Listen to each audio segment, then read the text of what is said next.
Bimwe mu biranga umurongozi mwiza arongora yisunga akarangamutima ka Kristo nuko abarangwa n'ibi bintu bikurikira: inyankamugayo, imvugakuri no kuba umwizigirwa.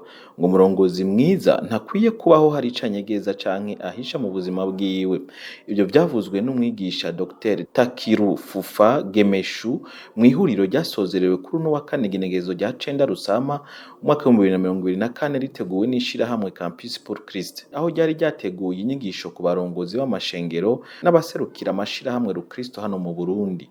Dr. Takiru aturuka mu gihugu ca Ethiopia yabandanije avuga ko umurongozi akwiye kuba mu buzima bunengesereye, akavuga ukwitwarika ubuzima bw'impwemu, ukwitwarika kubaho afise amagara meza, kwitwararika isuku no kunonora imitsi, kwitwararika kurondera no kubungabunga ubutunzi, eka no kwitwararika bo mu kibano.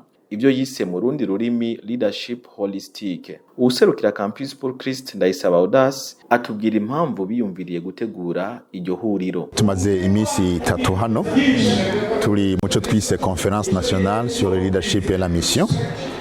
No kuvuga ni ihuriro y'abarongozi b'ishengero cyane rishimikiye kuvuga ku burongozi bwiza butuma dushitsa itegeko Yesu yaduhaye ryo guhindura abantu intumwa. Reverend Barengayabo Bernard aserukira igisata kijejwe kuvuga ubutumwa no kugwiza amashengero muri iryo shirahamwe Campus pour Christ mu gisata bise GCM Global Church Movement, ari naco cagize uruhara mu gutegura iryo huriro.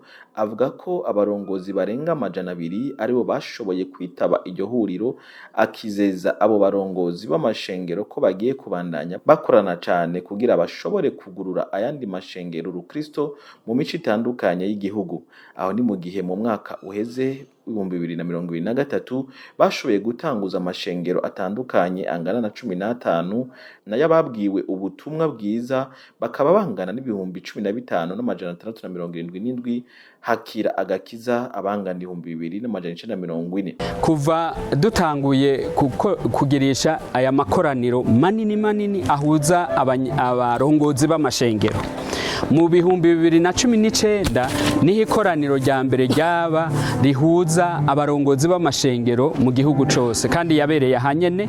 Turavugana kubijanye no kuvuga ubutumwa nk'uko teme ibivuga, un bon leadership pour l'accomplissement de la mission. No kuvuga dukeneye uburongozi bwiza bushobora kudufasha gushikira igikorwa umwami Yesu yakoze. Ivyo rero twabyiyumviriye muri iryo koraniro ryabaye mu bihumbi 2019, aho abarongozi bavuga bati birakwiye ko umuhari Campus pour Christ mu gisata cawo ca gikorana n'amashengero arico GCM bongera bakadushira hamwe kugira ngo tuvugane ibijanye na mission, twongere tuvugane n'ibijanye n'uburongozi, atari ivyo gusa mugabo tuvugane n'igituma la mission itabanda. Twaronse abarenga 250 bitavye ikoraniro. Urumva twashoboye gushika kuri objectif twari twiyemeje. Abari muri zo nyigisho barashikirije akunguko bakuye muri zo.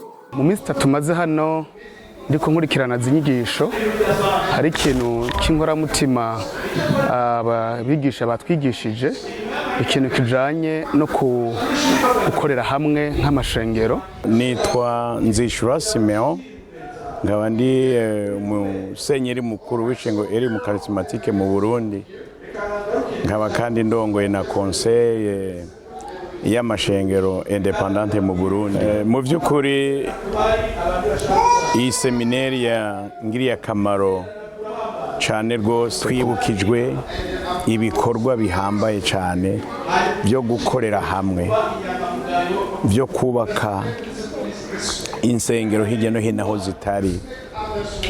Ijambo rikomeye cyane nuko twibukijwe rya tegeko rikuru ry'Imana ngo mugende mu bihugu byose mubwira abari mu butumwa bwiza. Nitwa Pastor Ndwimana Dieudonné, abandongoye Eglise Trinitabanako Church mu Burundi bwose. Ikintu ca mbere nico twita gukorera hamwe, unité y'ishengero ry'Imana, aho twabonye yuko kudakorera hamwe ariyo ntambamye ituma akenshi tudashaka kuri byinshi nk'ishengero ry'Imana mu gihugu cyacu Burundi.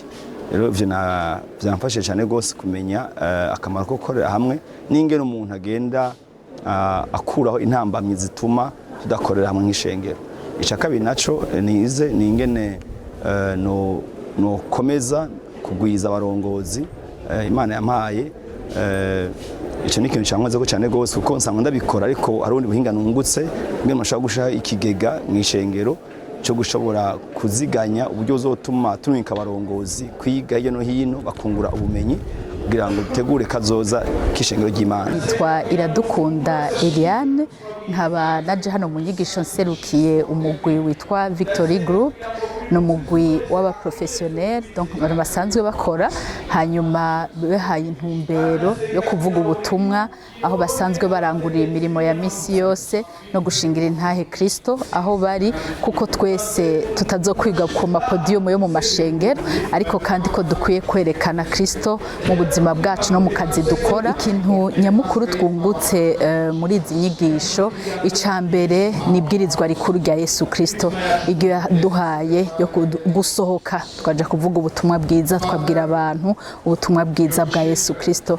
Ico rero twongeye kucibutswa ubugira kandi mu byo dusanzwe dukora, twari dukorera aho dusanzwe turangurira imirimo, ariko kandi bibisubiye kuduhimiriza gusohoka kubwira batarashikirwa n'ubutumwa bwiza bwa Yesu Kristo. Jewe nitwa Rachel Muhorakeye, nkorana n'ishirahamwe rya Transworld Radio mu Burundi nk'umuyobozi urwego kw'igihugu. Iyi minsi 3 yabaye très bénéfique canke yabaye ingirakamaro cane ko twize bitari bike. Twarize leadership ijanye nuko Kristo yatanze leadership canke yateguye intumwa, ngo kuko umwanya munini yawushize ku ntumwa abategura, kandi yari afise ukuntu ategura bose, akagira n'abandi bantu yumva bamuba hafi cyane, akabahamagara bakagenda bagasenga bakiherera, akababwira iby'ubwami, akababwira ingene abona yuko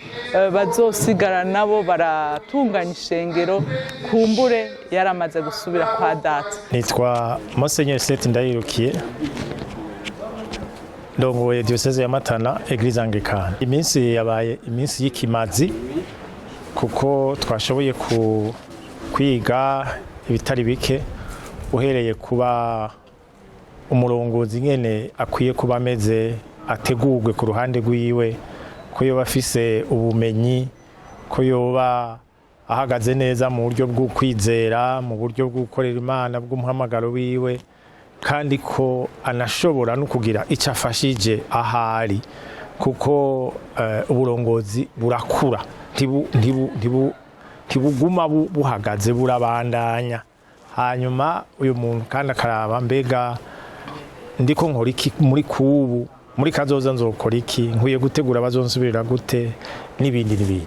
Abari aho rero bakaba biyemeje ko bagiye gushira mu ngiro ivyo bungukiye muri iryo huriro, bate ko banavyigishe nabo bajejwe.